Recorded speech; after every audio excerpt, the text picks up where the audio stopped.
Përshëndetje miqta Antena TV, rikthehemi në emisionin pa emër. Ka pas disa zhvillime të bujshme orët e fundit. Këtu e kemi paralajmëruar her pas here se SPAK nuk ka ndaluar në punën e tij. Momentalisht lajmi është se zonja Belinda Balluku, sipas informacioneve kryesisht burime konfidenciale brenda prokurorisë posaçme, njoftojnë se zonja Belinda Balluku do të merret e pandehur nga prokurori Dritan Premçi për shkak të një si thuash të favorizimi. Për ta thënë për publikun, zonja Balluku ka shumë dosje në SPAK. Mendohet se janë 9 të tilla me denoncimin e fundit ose kallëzimin e fundit të zotit Bardhi pranë prokurorisë posaçme, por dosja në fjalë ku mendohet se prokurori Dritan Premçi do të marrë zonjën Balluku të pandehur, ka të bëjë me favorizim në tendera, që si nen është një nen i cili nuk ka një kozjate të madhe në burg, dhe për shkak se zonja Balluku është dhe deputete, po përveç se është ministre dhe zëvendës kryeministre, besoj ose mendohet ose gjykohet nga ekspertët kryesisht këta të jurisprudencës që zonja Balluku nuk do kërkohet heqja e mandatit saj nga Kuvendi i Shqipërisë, pavarësisht se zërat janë se do të kërkohet heqja e mandatit. Unë nuk gjykoj se do të hiqet mandati zonjës Balluku, po përmes mundësisë që ai jep ligji, prokurori Dritan Premçi do t'i japi masën detyrim paraqitje, pasi thuhet se javës tjetër do thritet zonja Balluku, do thritet në SPAK, dhe sipas informacioneve brenda prokurorisë posaçme, i është kërkuar që të marrë me vete dhe një avokat. Për dosjet që rëndojnë mbi zonjën Balluku, të paktën për ato që dyshohet se kanë bën me afera korruptive, i shtuar dhe afera më e fundit e Thuman Kasharit, po janë dhe disa afera tjera. Zonja Balluku ditëve të fundit është në një stuhi, ndoshta, ose në një përplasje, ndoshta edhe mundësish mediatike ose idesh se është apo jo pjesë e aeroportit të Vlorës, apo çfarë lidhje ka zonja Balluku me aeroportin e Vlorës, miratimi kontratave atje të zotit Pacolli dhe në konfliktin që ka me pronarin tjetër që është zoti Ademi, ku thuhet, ose siç e kemi thënë dhe nga kjo studio, që zonja Balluku jo vetëm në rastin e zotit Ademi, pra me cilët mendohet se është prestanome për aeroportin e Vlorës, dhe me një rastin tjetër një biznesmeni shumë të fuqishëm në Shqipëri, i cili përpos kompanisë së tij të produkteve ushqimore ka ndërtuar një hecë dhe atij t'i ka kërkuar përmes njerëzve të tjerë prestanome pas bërjes së investimit të marrë përqindjen e saj sa i takon për termocentralin. Meqense biznesmeni nuk pranoi, pas 3 vitesh punime që bënte termocentrali, e shpallën ose shteti e shpalli në kërkim. I njëjti fat e pret dhe zotin Pacolli, i cili mendohet dhe thuhet se është kërcënuar nga zyrtarë të lartë, tani kërcënuar. Është bërë një formë presioni se nga zyrtarë të lartë shtetëror, që thonë se duhet detyrimisht të jap 49% të kompanisë të aksioneve apo kuotave të kompanisë së tij për aeroportin e Vlorës, t'ia kaloj zotit Ademi, i cili fijet e tij shkojnë deri në drejtuesit lartë të shtetit, apo të ministrisë, apo zëvendës kryeministit, ndoshta edhe kryeministrit. Në lojë zonja Balluku, ose ku ka të paktën aferat më të mëdha që janë bërë në këtë vend, multimilionshë, disa qindra milionshë në Shqipëri, sidomos atë të rrugës, tunelit Llogaras, rrugës Kombit edhe çdo aferë tjetër, del emri i zonjës Balluku.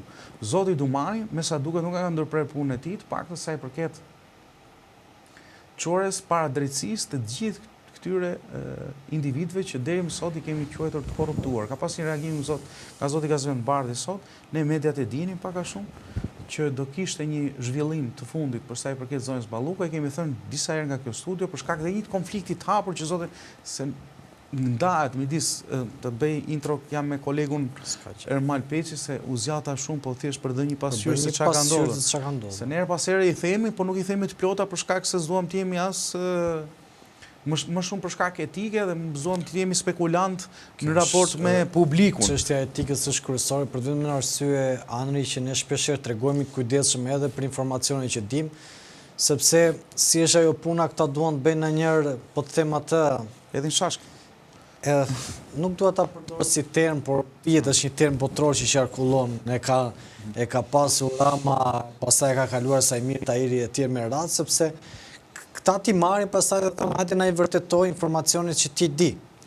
Edhe ato ja zgjidhim kollaj. Jo, po janë procesi që ti do të shkosh në gjyqë, ai thot tani kur ti ke një sër dosjesh dhe këta të hapin probleme mbi problemi që është e lodhshme në këtë kontekst. Gjyqet në Shqipëri mbaron mbas 10 vjetësh. Nëse ka ngel ky shtet te gjyqet jo them në kontekstin e asaj çfarë përdorin. Patjetër. Nëse ka ngel ky shtet tek gjyqet e lirisë së shtypit dhe të fjalës, ku ka me mira dosje sikurse I pande nga ngjarjet më të fundit, mira dosje në gjykat, të cilat sorrollaten dhe janë dosje shumë të rëndësishme që kanë të bëjnë me pronën apo ndoshta edhe me profesionin e dokujt, që është hequr me padrejt nga puna dhe disa çështje tjera të rëndësishme në vend, tani po morën me këtë pjesë, unë këtë luftë, si thuash, këtë betejë e kam nisur për shumë vitesh normal edhe kjo nuk më të regjyqim, nuk më ka ndaluar ndonjëherë tema atë që është them si kontekst e përdorin si formë presioni, jo se ndalon apo jo, po them thjesht tregohet njeriu tregohet për një arsye etike, tregohet I kujdesshëm sepse e di në fund që nëse ai shkel në 3 unë dua të bëj, nuk dua të bi nuk mund të kujdesin që tregojmë më së dua të bi pre si thuash një informacionin që kaloj pak tek keq përdoret. Po, të kaloj pak tek çështja. Dhe prandaj kemi thënë tek çështja do kaloj direkte.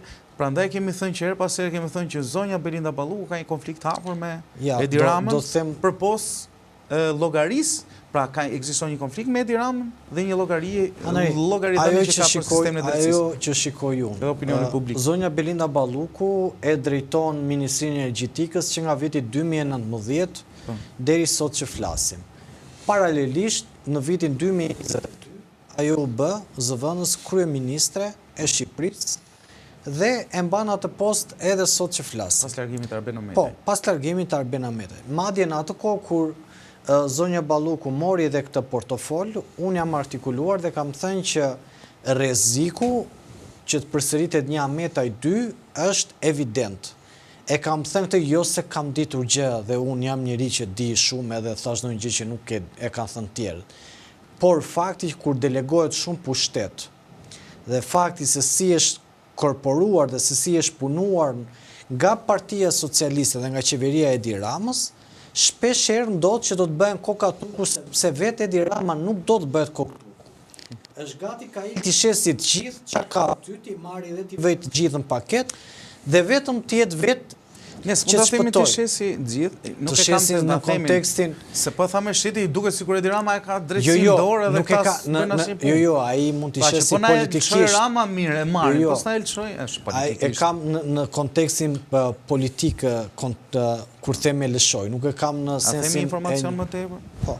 Që Rama i ka kërkuar dorëheqjen zonjës Balluku, por ai nuk ka pranuar. Kjo është lufta Kjo është një luftë që është hapur brenda PS-s dhe është evidente për interferenca ekonomike, politike, por mbase di dhe çfarë e rëndojnë pozitën e saj. Madje unë ta kam thënë dhe më përpara që zoti Rama as nuk ka pasur ndërmend ta riemëroj. Po. Por ajo ka qenë një masket për të ardhur këtu ku jemi sot, sepse zonja Balluku sipas atyre informacioneve që kemi nga burime konfidenciale e ka kërcënuar në thojza Edi Ramën. Sot flitet qofse mbytem unë do të marr me vete. Po, sot flitet Anri për rrugët e Florinta. Pra, kështu janë si metafor. Po. Sepse kemi parë që shumë prej investimeve kanë kaluar me qindra milion euro Dhe kemi parë pastaj që se si rrëshkasin rrugët, se si nuk janë në standardet e duhet, paktën sipas ekspertëve që i kanë evidentuar këto ngjarje. E dyta është që zoni Zballuku i rëndohet dhe SPAK e ka marrë atë deklaratë zotit Ahmetaj, i cili ka dhënë një deklaratë të fortë për tunelin e Llogaras. Mbi të gjitha kemi parë që funksionarët e lartë që kanë qenë njerëzit më të besuar të zonës Zballuku, nisi si koincidencë me, jo si koincidencë në kontekstin, por që u zbërthye nga telefoni Irvis Beberi dhe gruas tij që ra në rrjet edhe Benet Beci i Shkodrës. Ndërkohë kemi pasur drejtorin e OSHE-s që SPAK-u i ka vajtur, i ka kontrolluar shtëpinë dhe telefonin, thoshin paktën burimet mediatike. Kemi përsëri thonë që drejtorin e ARSH-s, ky që sot SPAK-u i ka vajtur përsëri thonë, i ka bërë një kontroll dhe janë një sër emrash pranë zonjës Zballuku, cilës SPAK-u asistenteve të veta të besuara, të cilat zonja thuhet se sipas informacioneve që janë hetimore, thuhet se zonja i çonte gjithmonë në Milano apo në qytete të tjera të Europës dhe i bëte shopping, pra më punojëseve të saj. Kështu që unë besoj se kjo duhet të jetë një rrugë e gjatë sa i përket drejtësisë për zonën Zballuku, se është një nga zyrtarët e lartë me më shumë dosje në SPAK. Më duhet se ka dhe zyrtar tjerë. Kjo është në 9. Sa kam të tjerë? Rasti Velijet ishte tjetër gjë. Kishte Velije për shembull akuzën për korrupsion, po i kishte të ndryshme thjesht brenda kontekstit që ai kishte marrë kurse kjo ka disa dosje të ndryshme për secilën. Pra brenda akuzave për korrupsion. Brenda akuzave, domethënë brenda akuzave për korrupsion. Më shpjego pak të se Po pra, kjo ka 9 dosje për korrupsion.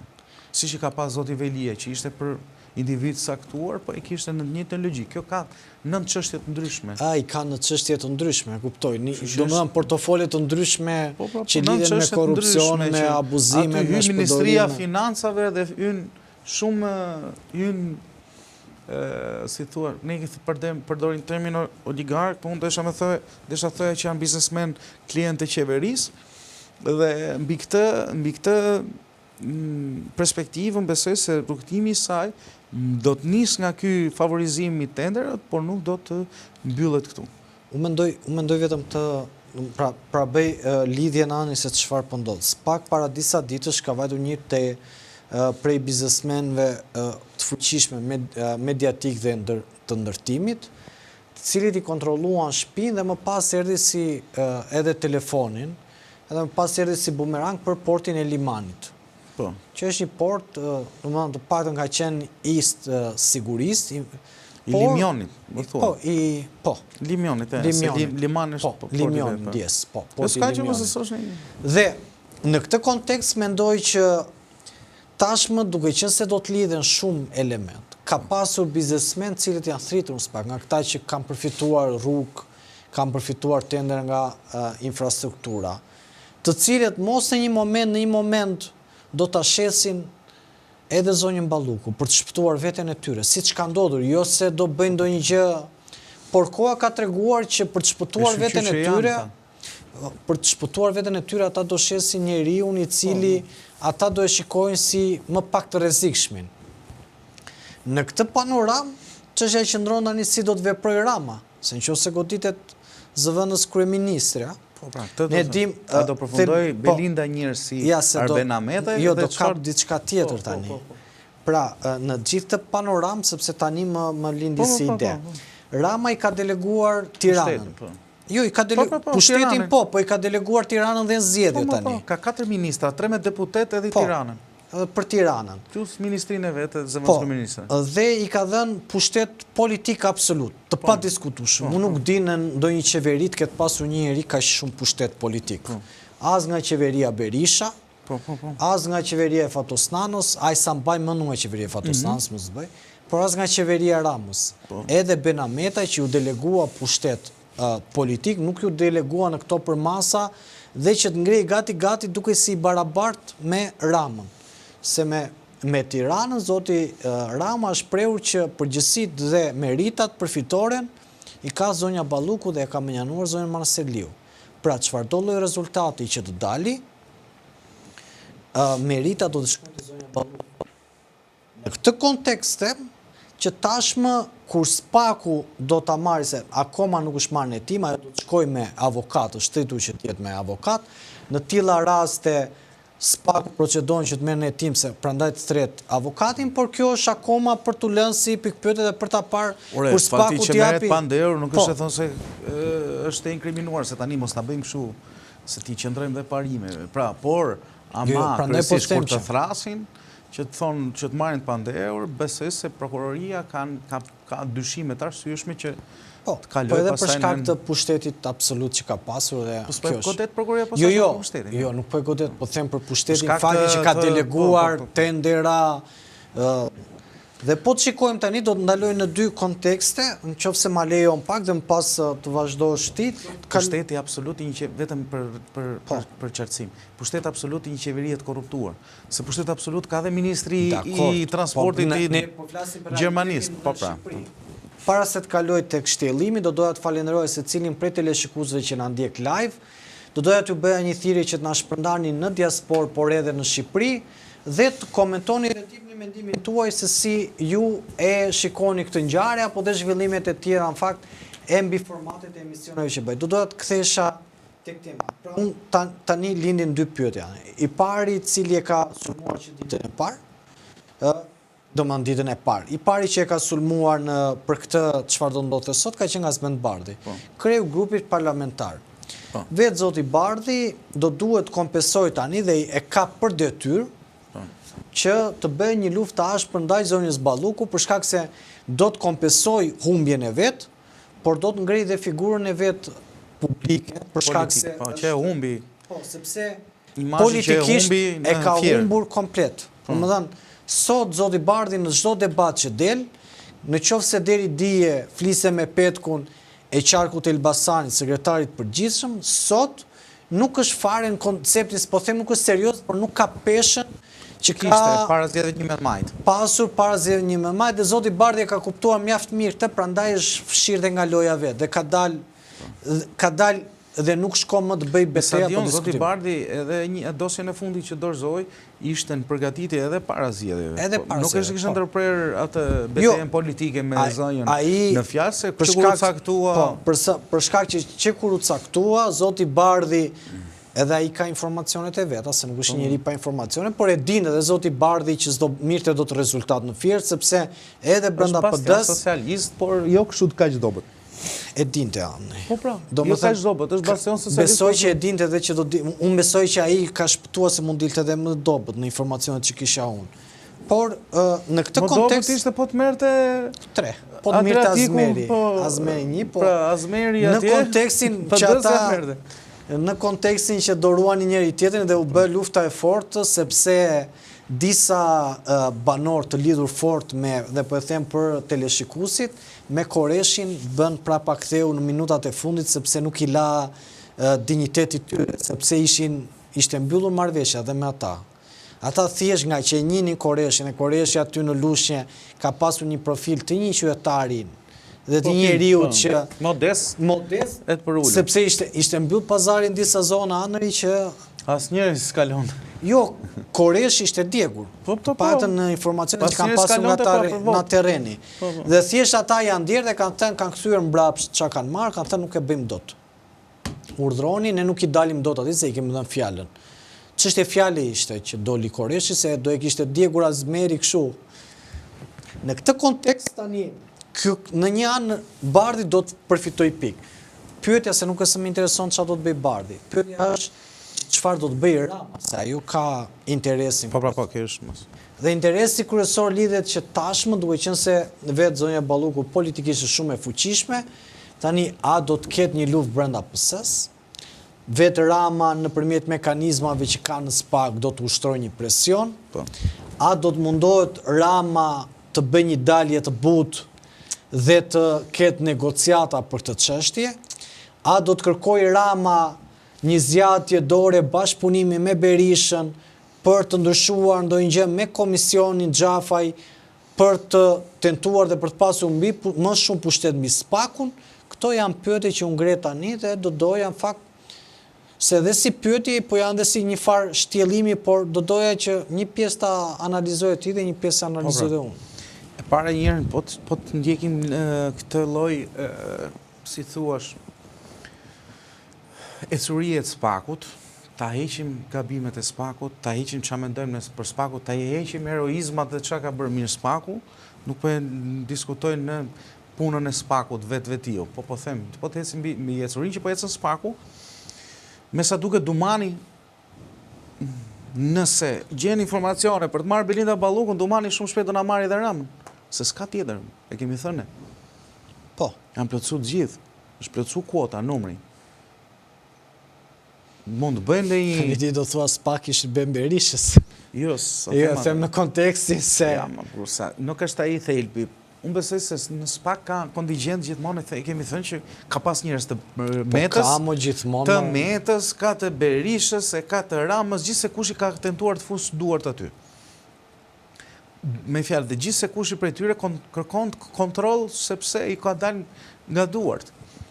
Por unë besoj që presioni që ka SPAK-u mbi faktor të jashtëm, që nuk kanë lidhje fare me politikën të brendshme, është më i madh se sa vullneti i këtyre që nuk e menduan se do vinte kjo ditë.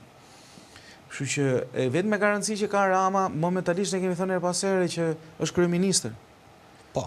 Dhe s'ka ndodhur ndonjëherë që një kryeministër të arrestohet në dëmtyr se krijon probleme ose jo vetëm geopolitike, po dhe të balancës demokracisë brendshme të një vendi. Se lejon domosdoshmë si një marrëveshje fsheta në Rio. Po unë kam frikë që në kushtet ku është sot, nga që ky zotëria nuk pranon tik, si kanë thënë tik, për shkak të qelbjes që ka ndodhur. Me fjalë, unë nëse mendoj që ndërkombëtarët kanë dhënë sinjale që ky zotëria duhet të largohet, ky zotëria nuk largohet dhe mbahet në këmbë vetëm sepse kundërshtari i tij është njësoj si ai, më i dobët se ai, dhe nëse do t'ikë Rama, edhe ndërkombëtarët thonë, ore, kush do ta marrë në dorë këtë punë? Se si ne, ta them sinqerisht. Ja iku e veri, po kush do vi thej. Po s'ka se si të heqin Edi Ramën, po ta them shumë sinqerisht se ky është vërtet biseda që do heqim Ramën, fusim në ngradën, do rregullojnë marrëdhënie me Berishën pastaj. Unë di këtë gjë, kjo është e kam thënë gjatë gjithë kohës të. Ama unë ta kam thënë nga kjo studie që ky është mandati i fundit i Ramës. Po. Dhe ata i kanë thënë që i kanë thënë për t'ikur, më përpara unë dëgjova zëra, po unë gjithmonë kjo është pastaj jo spekulim, po është një lloj informacioni për njerëz besuar që unë i besoj vërtet se çdo gjë që më kanë thënë më ka dalur. Mund të ketë pasur lëvizje në kohë, mund të ketë pas lëvizje në kohë dhe në muaj, por nuk është i konfirmuar ashtu. Kanë thënë që ky është mandati i fundit që i kanë thënë Ramës. Madje nëse s'do ishte Berisha përballë Ramës, Rama nuk e kalonte 11 maj. Kjo ka qenë diskursi. Po. Thot Ilir Osmanaj, orë male bërë dhe balën demokrat, thot. Bala qytetarë s'ka lidhje. Ideja është që kur unë gjithmonë mundohem t'i shkoj sa më afër të vërtetës. Se shkojnë për studio televizive, njësoj si e tuar marë se më bën habi, duke si kur shkojnë që të ote në bërë mirë në palë, pa tjetër që unë ndoshta një palë pëlqen më shumë se tjetër se si i bën punë të tyre. Ose në SPAK më pëlqen më shumë një prokuror se sa 10 të tjerë, por kjo pak rëndësi ka. Kur flasim pastaj për që na afër vërtetës, do flasim standardet, na vjedhin, s'na vjedhin. Anëri, ka një shpjegim. Gazetari me politikanit tonë diferencon se politikani mban qëndrime, gazetari analizon. Gazetari t'i lejohet dhe të gaboj, politikani nuk i lejohet. Dhe kjo është ajo diferenca që duhet të kuptoj se cili prej nesh që analizojmë. Ne këtu nuk kemi njerëz politik, ne nuk kemi asnjë përgjegjësi përveç se vetes tonë, edhe njerëzit neve na ndjekin mbi ato se çfarë themi. Por ne nuk kemi asnjë firmë, asnjë çelës që të përmirësojmë jetën e përmirësojmë politikanët me vendimarrjet që ata marrin. Pra ne këtu diskutojmë mbi atë çështje. Djella na shkruan, ore miqtë e mi për të vajtur te SPAK, duhet të kalosh tunelin e Llogaras. Kalosh atë trarin që do bëhet Tiranë-Durrës, se do bëhet me trar tani ajo. Pa, unë për këtë jam dakord 100% që të bëhet me trar, sepse rrugët tut e ne për post standarde po ik se dalin nga tema. Qëndrojmë te tema. Duhen mirë mbajtur.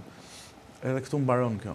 Ideja është që unë e di që ka një konflikt të paktën prej kohësh midis zonjës Ballukut dhe Edi Ramës. Po ndryshe nga Erion Veliaj, se këtë të më pyete. Po. Se goditja më e fortë Se ishte Veliaj Erioni. ishte. Po, Veliaj, sa Meta Absolutisht s'kishte ishte atë Ameta. pushtet. S'kishte atë pushtet. Po prap ishte portofoli i besuar i kryeministrit. Po, nuk kishte njeri Po, që prit pra. kishte vokacion. Po prit pra, nëse ti, për shembull në këtë shtëpi ku jemi këtu, unë të godas Marsidin, fjala vjet, që është bashkëpunëtori dhe miku jot më i ngushtë. Godas dhe Regjin, që është portofoli jot, çfarë do bësh? Se do fillosh të mendosh pastaj, ore prit se e kam radhën unë, se kështu është logjika. Logjika ashtu funksionon. Tani i gorditën portofoli nuk është pak, se gjithë marrëveshjet ose këto i bënte portofolin fund fare, do të firmoste parat. Edhe në rastin e aeroportit Vlorës, po të shikosh, ka firmos Belinda Balluku kontratën e parë. Kalimit aksione nga kompania turke te Bexhet Pacolli, po ishte edhe Ministria e Financave aty. Kështu që është edhe ekonomisë, po pra. Kështu që në këtë kontekst, unë besoj që goditja e parë e fuqishme dhe shumë e fortë ka qenë Erion Veliaj. Goditja e dytë e fuqishme dhe shumë e fortë, pavarësisht se pati një tronditje themelesh me Arben Ahmetaj, sikur thash, është Belinda Balluku. Po. Ama vim në pikën që është i kërcënuar Rama nga këta të 2 ose të 3. Se Arben Ahmetaj ka nisur të flasë. Ndoshta që kështu në përgjithësi, po belbezon. Ka dhënë disa mesazhe më shumë. Po. Erion Veliaj ndoshta nuk ka folur, po a do të flasë Belinda? A do të trimërohet Erioni për Belindën, nga Belinda? Dhe nëse se unë nuk e kuptoj në këtë vend është një çudi e madhe. Ty të arrestohen gjithë, unë pa ta bëri status para 2 ditësh këtu ndodh që arrestohen gjithë bashkëpunëtorët e tu. Gjithë njerëzit e besuar tu. Portofoli, miku, ai që bënte marrëveshjet, që ishin pjesë e jotja, pjesë e një grupazhi, se po ta bëjmë sikur një organizat. Jo kriminale, po organizat. Kemi të gjithë antarët e organizatës në burg. Tani kryetari i organizatës nuk ka ditur para asgjë nga këto që po flasim. Se kjo është meseleja më e madhe dhe çfarë pengon spakun për shkruajtje e kryetarit e organizatës. Dhe ajo që e mbante Belinda Ballukun deri më tani, ajo që mbante Belinda Ballukun deri tani ishte presioni që kishte bërë Rama, sikur se thashë, Rama nuk e dhuronte dot Belindën as në korridoret e kryeministrisë. Nuk e onepste dot. Edhe kur kalonte ajo. Sepse kalimi i asaj ose sjellja e asaj, pavarësisht saj të pjesës që ne shohim televizion që bën si koket, kështu si e mirë, ka një sjellje lehtësisht të dallueshme, arrogante. Se thënë fytyra është pasqyrë e shpirtit, pavarësisht se ti mund mundohesh bësh si i mirë dhe si të duket e shpirtit, del shpirti vetvetiu. Thënë për syt, po faktikisht unë jam për fytyrën, çfarë mba syt është. E thot për fytyra pas 40-tave, merr fytyrën që meriton, të thonë. Po pra, fiks. Dhe apo ti e pënsit çdo vit se ke drejtën e autorit. Jo, kam drejtën e autorit. Po çfarë mba shpirti ta tregon Surrati, është dhe është preja tjetër, prandaj e lidha me E kuptova, Selbin e kuptova. Ne kemi më kështu, çfarë mba shpirti ta tregon Surrati, kështu që edhe puna e zonjës, çfarë mba shpirti tregon Surrati dhe marrëdhënia e tyre kanë qenë tensionuar midis Belinda Ballukut dhe Ramës kohët e fundit dhe burime njerëz të afërt tyre thonë që Belinda e ka kërcënuar nëpërmjet edhe njerëzve të saj problematik që ka rreth e qark. Andri, unë mendoj ose që ndjen të kërcënuar nëse u bie mbretëresha. Unë mendoj vetëm diçka. Pra, ushtarët ran. Nuk kuptohet. Një sekond, kemi mbretin. Ushtarët ran. Fili, Kali, ka ran. U rrëzua. Tani i morën mbretëreshën. Kush do bie mbreti? Po ja këtë do të dhe një mbretëresh që të ka ngrënë, të ka sakrifikuar një, po të them ty, filin, që është Erion Veliaj. Nëse ti mbreti sakrifikon mbretëreshën për shpëtuar veten, a ka mundësi që mbretëresha Ja, do të tregoj deduksionet. Deduksionet kanë treguar Andri, fatmirësisht apo fatkeqësisht, nuk po e di si ta shpjegoj, por deduksionet politike kanë treguar që sa herë janë plasur në politik numrat dyshme, numrat njësh, kanë fituar numrat njësh. Dhe deduksionet apo si numrat dyshme më njësh, se në kontekstin si më thënë. Rama është njëshi. Po, kupton. Kuptimin kur është... Jo tha se the çifta, po numër çift tek. Jo, çifta të tek, jo. Pushteti është tek. Absolutisht, Rama është fitimtar akoma. Rama jo vetëm që është fitimtar, po koha ka treguar që kushdo, për shembull marrim historinë. Sa do zgjas fitore? Po do të marrim histori. Kur janë rebeluar kundër zotit Berisha, ka fituar zoti Berisha. Po. Po mos ishte një marrëveshje, që dhe unë kam informacionet e mia, të Fatos Nanos me Edi Rama, kur s'do ishte bërë Edi Rama kryetari i partisë. Patjetër. Sot të gjitha ta, i vajti Sajmir Tahiri, u mundua t'i fliste me simbolika, duke edhe i thënë që unë kam dhe informacione tjera, se ka që ministri Brandtshëm, dhe kur vajti puna, deri aq shkoj. Doli në media, u përlot, unë po shkoj në burg, tha se e pa që edhe tapte... Ma përpara doli në media u përlot, po të nesme një iku i trafitin dera. Po, të zyra. Por e kuptoj që deri në atë pik do bënde një luft, por nuk e dëmton të dot, më shumë do dëmton të vetën, dhe ata bëjnë analizat e tyre. Ameta e pa dhe del me simbolika, nuk flet kur qartë, po flet vetëm me mesazhe. Ja, këtë do të them tani, se këtu do të vi tani. Tani do vi në këtë pjesë. Tani, a do jetë zonja Balluku në të njëjtën rrafsh veprimesh me individ të cilët kanë përsëritur, apo do të sjelli, apo do të flasin ndryshe? Kjo ka bërë të qartë që unë, pra të po them, kjo është konflikti, e ka bërë të qartë të Ramës, nëse bie unë, ti do të marrë me vete. Kjo është... Logikisht, në këtë kontekst... Kurse Arbeni nuk e ka thënë kur të. Se ka thënë asnjë. Erionit i kanë kërkuar ta bëjë... Janë lutur, thaj. Po, ta them sinqerisht. Janë lutur? Po, janë lutur. Ja, kanë bërë disa herë tratativa që ta bëjë dhe s'ka pranuar. Ka prandaj është në burg. Po. Ndoshta. Mund t'ishte, po, në kushtet të tjera. Po, atëri i bie që... Dhe, por, Balluku nuk është as Arbeni, as Erioni, këtë jam të të shpjeguar. Është natyrë tjetër. Në thelb në këtë natyrë, i bie që pastaj brenda qeverisë të plasi lufta. Por ka plas lufta tani, s'u kupton ti. Ka plasa që me arrestimin e Erion Velies, lufta është e hapur. Kemi luftë politike midis Ramës dhe Erionit? Ekziston. Po, ekziston, por Erioni, po për çarja. Them në kontekstin që ishte them kontekstin që është më i butë. Ta shpjegoj tamam. Siç e di unë, që unë e kam thënë shumë thënë. Erioni nuk është kërkuar bashkëpunim vetëm nga mjedisi lokal, po dhe përtej e kuptova, agjensitë e huaja. Po, për Ramën, dhe ai nuk ka pranuar. Dhe është aty se nuk ka pranuar. Se ngel komplet pesha fajt, për çdo gjë, të ngel ty. Drejtësia bën punën e saj. Kurse nga ana tjetër, nëse po gjet një vi ku përmes një ushtari apo guri tjetër të shau të shkohet tek mbreti, rasti zonjës Belina Balluku i jep të gjitha shanse që kjo të flasë. Më kupton.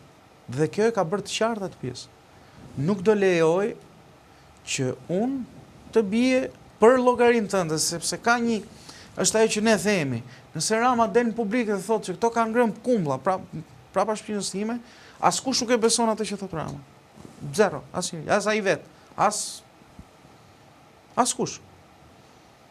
Kështu që ne dim shumë mirë se si funksionon.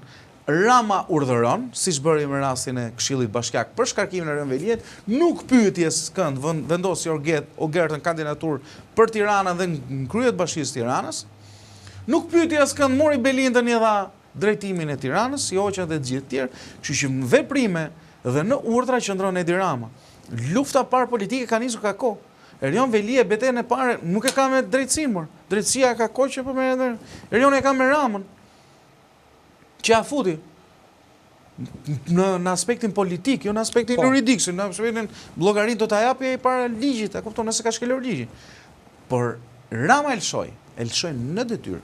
Prandaj të thash dhe çfarë që elshoi në detyrë. Ky mund të jetë kryeministri i parë që mund të arrestohet në detyrë. Mund të ndodhi janë, sepse... Nuk e di pse, nuk e di... Sepse është konteksti që... E di pse të them pse nuk e di, sepse kam thënë, se unë kur kam ardhur ty, her pas herë kam thënë, ndoshta konfidencë, pra, jo në publikisht, kam thënë që këti zotërisë i kanë thënë që ky është mandati fundit. Por është dhe varianti tjetër që nuk e mbarova, që ky zotëria nuk e ha te Gjenedetit viti tjetër. Ka qenë për disa kohë që ka i pas një presion të jashtëzakonshëm që ky zotëria mos ta ha te Gjenedetit. Pra, problemi është që në këtë kontekst, nëse ky nuk heq dorë, pra këti është kërkuar të largohet, o vlla, ky thotë unë nuk largohem. Berishës, tani, Rama Belindës dhe Belinda tha një sekund, të lutem. Berishës si është kërkuar të largohet, nuk largohet. Po, fatikisht ishte, nejse. Jo, them në kontekstin e një personi... Berisha do largohet. E një personi non grata. Berisha do largohet. Okej, qofse Berisha... Unë ta kam thënë, ti ma ke thënë, që vitin tjetër Berisha e kanë në plan mos jetë më në politik, duan një pasardhës. Nuk e di se si do ecin zhvillimet politike. Se këtu hynë muhabet, kërcënohet Rama, del prapë s'ken Berisha, thot, mu prish mendja s'do largohen. Berisha doli dhe thanë do jem garë, thanë. Berisha do largohet se do bie Rama. Dakord, por thelbi që ndron këtu, Anri. Pra, ç'a ndodh? Deri më sot, në tezat e që kam folur, ta thasha ditë, më falë dhe do të talë. Se mos të eci me atë, ti the Berisha do jetë gardh. Po unë besoj që Berisha do jetë ai që do bëj zgjedhje dhe nuk do i fitoj. Mendoj. Jo, e dyshoj. Okej, po është e mundshme. Dhe varet me kë do i bëj, kë do vej përpara ti. Saliani ka shprehur dëshirën ti. Po mirë, po them, e marr vesh ti thua këtë zgjedhje ai, po e marr vesh. Tani mos bëjmë edhe ne naiv tin sigur. Kuptoj mor burr, po them që ai do ik, po dakord, por ç'a ndodh? Këdo po ti ishte mbi këtë premis, po ata do e kishin lënë që në 2021-shin. Do që 2021-shin për një arsye mos. Po them do e kishin lënë që në 2021-shin këtë gjë. Ata se nuk e donin këtë gjë, i dhan këtit oksigjen. Tani unë mendoj këtë pjesë, në gjithë tezat që unë kam parashtruar, kam thënë që para Berisha nuk bie Rama. Dhe në këtë kontekst, Berisha është paterisa Ramës. Dhe në këtë kontekst, kur Berisha qëndron aty, dhe është non grata, nuk kanë asnjë vend të botës. Prandaj është trem Rama, mos e do tiki Berisha më vitin tjetër. Po dakord, më është, ore, këto janë... Ai Berisha mund të ketë bërë në një deal. Ore, këta kanë dakord, ta mund të kenë çdo gjë të tyre. Mund të ketë bërë deal tërësisht tjetër. Ore, mund të kenë bërë një marrëveshje të tyre. Por ç'a ndodh? Sot Rama, për të ushqyer pushtetin e vet, po merr dhe po përthith njerëz të Berishës për të ushqyer pushtetin politik. Dhe thelbi qëndron që në këto zgjedhje që do të vinë, Anri, do shikosh një rezultat shumë të frikshëm që do psoj Berisha. Tani, i gjithë problemi kur kam folur me njerëz të jurisprudencës apo më the të thash siç i thënë kësaj pune, janë individ që kanë thënë për sa kohë ai tjetë në krye detyrës, pak nuk ka çaj bën. Kujt? Ramës. E di. Në qoftë për të parë gallat. Dakord, jo, jam shumë dakord, sepse ore, di si është kjo punë. Për të parë gallat. Është në koncepte filozofike, është një figurë mitologjike që ushqej me kundërshtarët e vet. Ushqye, pastaj filloi nga të vetët, se edhe Rama do me thënë ushqye sa ushqye, ca me të tani, po edhe të vetët, në fund ai do ngelet aty. Dhe Rama asnjë i rreth vetët. Ky është ndryshimi. Ja, në konceptin e ha drejtësia, Rama thjesht ka zgjedhur mëkatarë dhe vetes i ka bërë mëkate me ta, po i ha drejtësia. Po i shtrëngohet laku, I shtrëngohet laku dhe po i vjen momenti i Ramës, pra. Ky është thelbi i asaj që diskutojmë. Por ama po diskutohet, ideja është që pushteti i Ramës ka ardhur në atë pikë sa çdo veprim tjetër që ky bën që absolutisht që këto që i lçon për ore, po të shikosh të gjithë tha, nuk është se din që do shkojnë në të SMS-ën. E din ta janë të qartë gjithë. Problemi këtyre është her pas here tentojnë të gjejnë ato rrugdaljet edhe shpresojnë se do i shpëtojnë meseles që kanë gatuar vetë, a kupton? Problemi është se edhe ne flasim që kjo s'mund t'ike ai se është në detyrë, ai mund të shkojë kovë pusi nga momenti në moment, nëse flet Arbeni, nëse flet Erioni, nëse flet Belinda. Po. E di si ikën e? Jo, tronditet komplet qeveria. Po pra, nëse një njeri nuk ka jo i shet, po edhe për opinion publik, i shet për opinion publik, të gjithë bashkëpunëtorët e tij që ky i ka urdhëruar të bëjë detyrët, si ka dashur ky, me gjithë fuqinë që ka pasur ky. Dhe tani thotë që unë i kam thënë atyre ti bëjnë, po ti kanë thënë ti bëjnë konform ligjit dhe këta e ka shkelur ligjin. Kur në fakt bashkëpunëtorët e këtyre që ky ka urdhëruar janë klientët e Ramës dhe nuk janë klientët e Belindës, as e Arbenit, mund të ketë tek këtu nga një tek në i bashkëpunim, po jo aty ku ka vënë gishtin Rama, pra edhe te Rionit, jo aty ku ka urdhëruar Rama, se çfarë bërë se ne kemi parë. Për sa kohë një kryeminist mbledh gjithë Këshillin Bashkiak që është pushtetësisht. Si e shitën ata.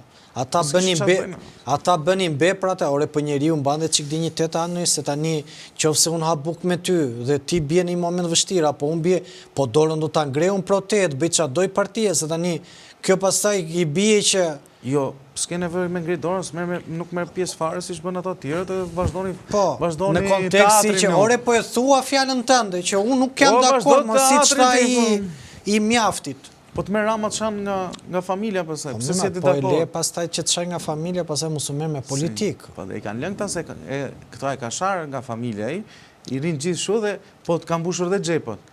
Edhe është një kështu për të kaluar. Jo, me të jemi sinqert këta, do me thënë tjetri po kaloj të çaj nga familja, mos shko ma aty, më mirë puno një punë që si. Nga familja tekstualisht po ka të formatet e veta. Qa nga gruaja. Ka, po, pëse se ka bërë. Po, pra ndaj po themo, kjo është pasaj të shkelësh dignitetin tënë, s'ta ka i fajnë, pasaj e ke ti vesh. Problemi është se a i ka fajnë e vetre, se dhe a i që... Po në kontekstin që dhe ti ke faj që... Mas doli atëri që e mërë të i në telefon që i thoshtë o a i dut edhe filloj... A i është, edhe me këtat vetët, i njëti është. A kupton? Maskara që i tha ati që e mori policia.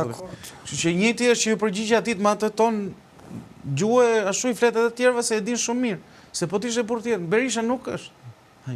Se me që e thonim, ti e di sa qeve ka më Berisha. Po nuk është Allah i formati. Berisha mund tjetë shumë i ashpër me retorikën që përdor për të kompleksuar, po nuk të shanë nga nëllë e sigurie rruga që rrugë, a kupton? Nuk flet me i kryeministëm i vendi, po flet me i barbon rrugësh. Kështu që besoj se është pra nëse Rama nuk largohet, si që duhet largohet, sepse duhet largohet në këtë moment. Mund besoj se duhet largohet. Nuk mund të vazhdojmë më, jo se u arrestuar Rioni, se u arrestuar Arbeni, se u arrestuar Belinda, më jo. Duhet largohet se këtu pa arrestojnë të gjithë. Më kupton? Edhe ky, për e ka ratë gjithë gurët, s'ka kjerës, edhe kanë kjerë vetëm brejtë tani ky na bën si burri i mirë. Më kupton? Unë besoj se sa më shumë rrinë pushtet, aq më shumë rrezikon pozitat e tij përballë drejtësisë, por mund pa tjetër që ekziston kjo pjesa tjetër që nuk. Ta kam thënë, kjo është një lojë që me sa duket edhe kur hyn duhet dish momentin kur del. Siç duhet dish momentin kur hyn. Po këta nuk dalin nga frika më pastaj. Se mendoj se pushteti u jep protektivitet, pra mbrojtje, u jep një guack pa ndëshkueshmërie, se kështu kanë funksionuar deri tani, nuk e kanë konceptin atë normal, se ne flasim për mua e ty që kemi një lloj përgjegjësie ndaj ligjit, që mos ta bëjmë këtë. Nuk po flas për kur pi një gotë edhe merr makinën, larg qoftë që të ndodhi, po e kam se njerëzit bëjnë gjithmonë nga një gjë voçkën.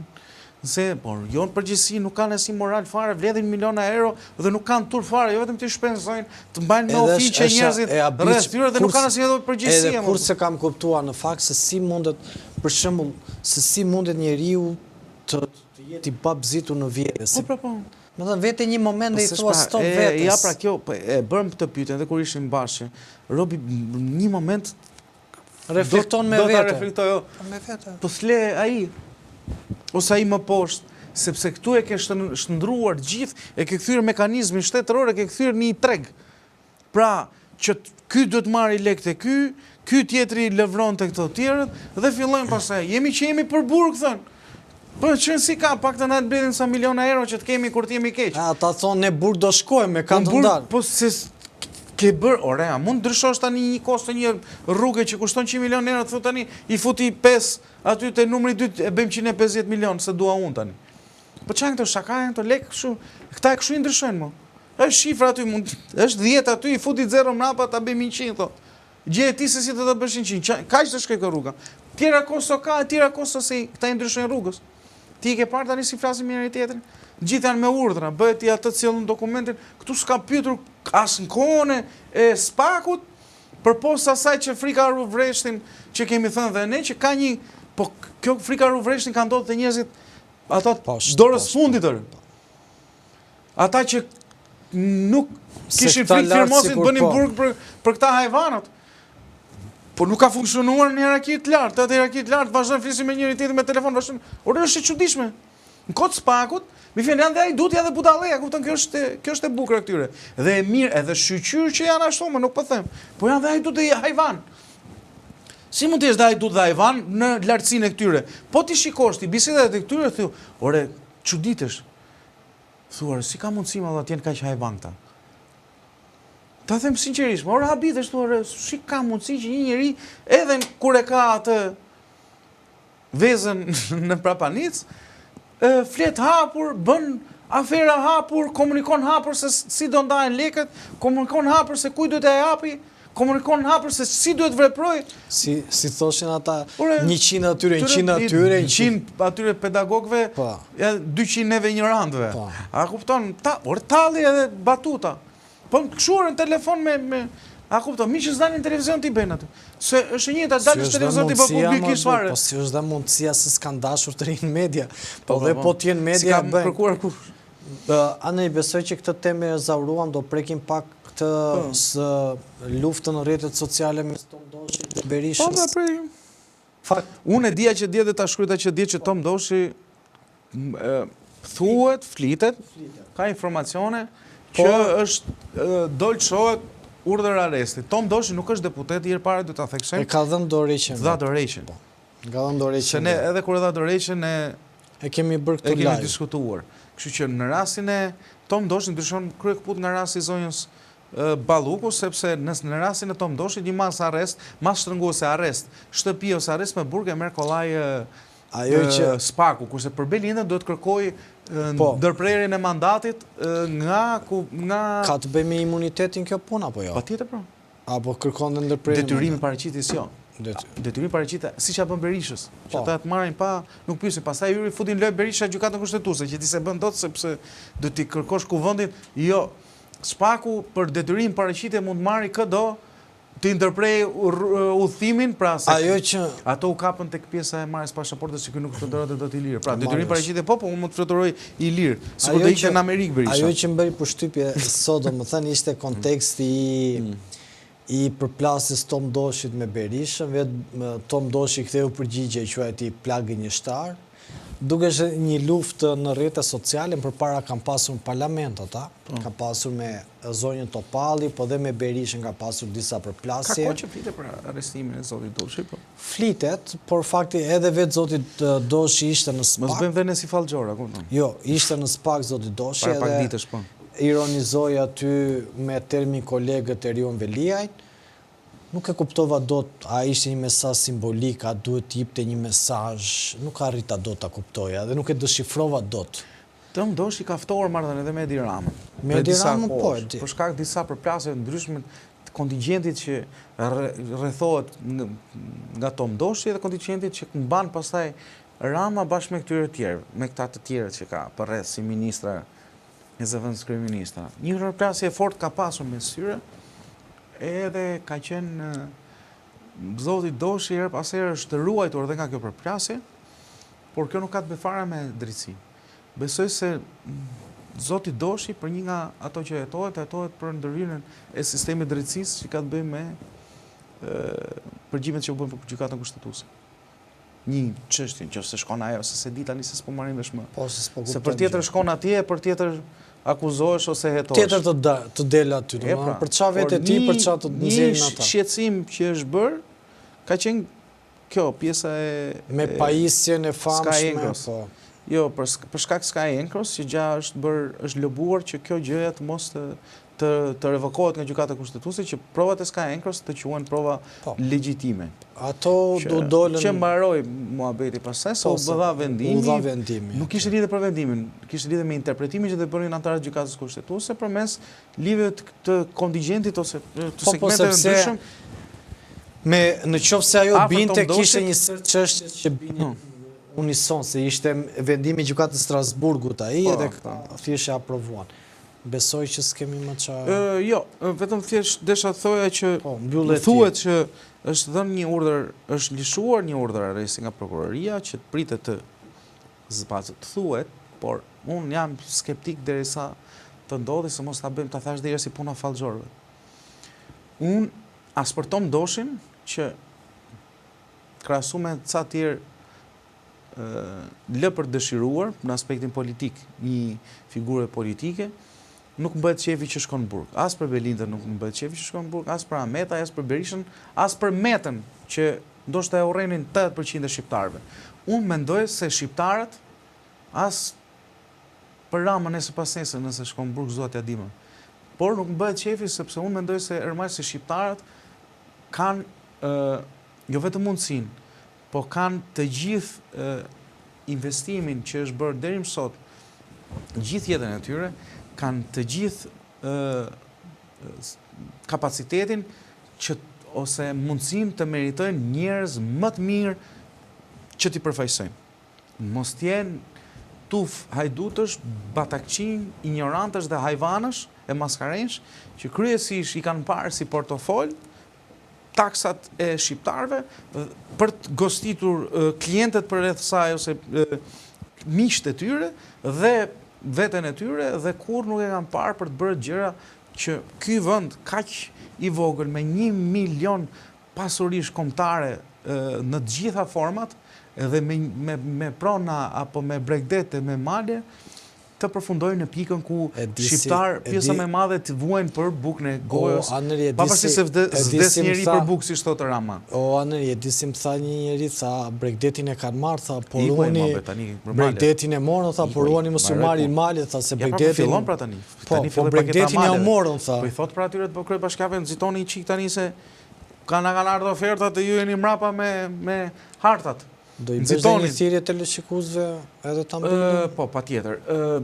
Dashur miq, miq dhe armiq, dashamirës dhe jo dashamirës, her pas here do të lidhemi për ngjarjet më të fundit. Besoj se këto ditë do zhvillohen goxha.